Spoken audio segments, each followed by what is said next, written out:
Bahrain കേരളീയ സമാജമൊരുക്കിയ പിള്ളേരോണം കുട്ടികളുടെ മികച്ച പങ്കാളിത്തം കൊണ്ട് ആവേശകരമായി. ശ്രാവണം എന്ന പേരിൽ 2 മാസക്കാലത്തോളം കേരളീയ സമാജമൊരുക്കുന്ന വിവിധ പരിപാടികളുടെ ഭാഗമായാണ് ഓണാഘോഷം സംഘടിപ്പിച്ചത്. കുട്ടികളടക്കം അണിനിരന്ന ചെണ്ടവാദ്യത്തോടെയായിരുന്നു പിള്ളേരോണത്തിന്റെ ആവേശകരമായ തുടക്കം. സംഘാടകരായി വനിതാവേദിയുടെയും പിള്ളേരോണം കമ്മിറ്റി അംഗങ്ങളുടെയും കർമ്മനിരതരായ അംഗങ്ങൾ. കുട്ടികളെ ഉത്സാഹത്തിമിർപ്പിലാക്കുന്ന വിവിധ മത്സരങ്ങളും വിനോദ പരിപാടികളും. പങ്കാളിത്തം കൊണ്ട് കുട്ടികളും പ്രോത്സാഹനം കൊണ്ട് രക്ഷിതാക്കളും പിള്ളേരോണം കെങ്കേമമാക്കി. വിദ്യാർത്ഥികളുടെ വേഷപ്പകർച്ചകളും കലാപ്രകടനങ്ങളും സദസ്സ് മനം നിറഞ്ഞ് ആസ്വദിച്ചു.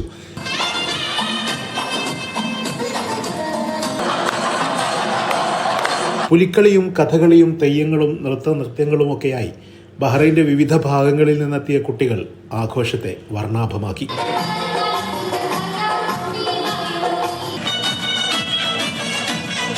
ഉത്സവഛായ പകർന്ന കാഴ്ചകൾക്കും കലാപ്രകടനങ്ങൾക്കുമൊടുവിൽ കുട്ടികൾക്കായി സംഘാടകർ വിളമ്പിയ കേമൻ സദ്യ കൂടിയായപ്പോൾ പിള്ളേരോണം പ്രവാസലോകത്തെ കുട്ടികൾക്ക് ആസ്വാദ്യകരമായ അനുഭവമായി. ഉദ്ഘാടനം മുൻ MLA സത്യൻ മൊകേരി ഭദ്രദീപം കൊളുത്തി നിർവഹിച്ചു.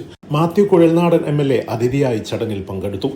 സമാജം president PV Radhakrishnapillai, acting secretary Mahesh G. Pillai, vice president Dileesh Kumar, Pilleronam committee അംഗങ്ങൾ, വനിതാവേദി പ്രവർത്തകർ എന്നിവർ സന്നിഹിതരായിരുന്നു. Siraj Pallikkara, media 1, Bahrain.